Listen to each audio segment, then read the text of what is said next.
Halo semua, di sini aku ingin menjelaskan mengenai Learning Management System, MAS.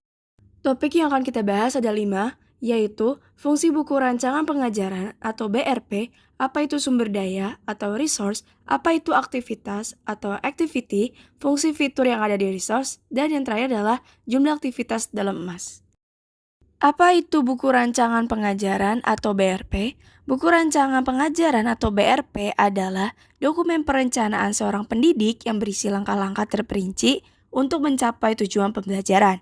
Dokumen ini mencakup informasi seperti tujuan pembelajaran, materi yang akan diajarkan, metode dan media yang akan digunakan, serta cara menilai hasil belajar siswa yang disiapkan sebelum kegiatan pembelajaran dimulai. Fungsi dari BRP sendiri adalah agar para pendidik dan juga siswa memiliki pedoman selama belajar yang terstruktur sehingga tidak keluar dari arahan yang seharusnya.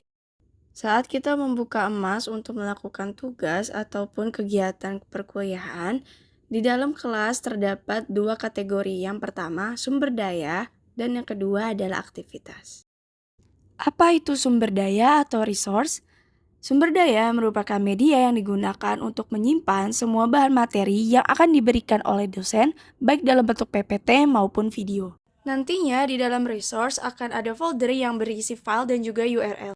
Fitur file dapat digunakan untuk upload dokumen yang berisikan oleh dosen kepada mahasiswa dalam bentuk PPT, e-book, PDF, video, dan masih banyak lagi, yang nantinya dapat mahasiswa manfaatkan sebagai bahan belajar.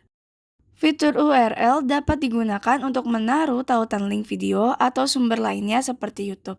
Hal ini juga bisa dimanfaatkan untuk menaruh link G Drive. Apa itu aktivitas atau activity? Aktivitas merupakan media yang dapat diakses mahasiswa seperti mengumpulkan tugas, chat, forum diskusi, dan kuis. Assignment berfungsi sebagai wadah bagi para dosen yang memberikan tugas dan materi kepada mahasiswa yang nantinya akan mengumpulkan tugas. Jadi, tugas serta jawaban yang diberikan kepada dosen dan yang telah dijawab oleh mahasiswa tidak akan tercecer. Mereka akan berada di dalam satu forum yang sama. Chat sinkronus berfungsi sebagai wadah berkomunikasi yang dimana dosen dan mahasiswa harus sama-sama on. Nantinya, pertanyaan yang dikirim oleh dosen bisa direspon langsung oleh mahasiswa lainnya pada waktu bersamaan dan saat itu juga.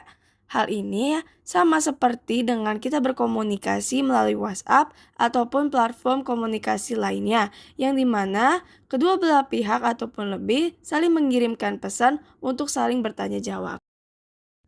Forum asinkronus berfungsi sebagai wadah berkomunikasi yang dimana dosen dan mahasiswa tidak harus sama-sama on. Nantinya, pertanyaan yang dikirim oleh dosen bisa direspon oleh mahasiswa lainnya dan bisa direspon 1 jam kemudian ataupun besoknya. Kuis berfungsi sebagai tempat mengerjakan ujian secara online. Kuis biasanya juga digunakan sebagai wadah pengerjaan UTS, UAS, dan ujian lainnya. Bahkan ada juga yang memanfaatkan fitur ini untuk melakukan pretest atau post-test setelah kelas.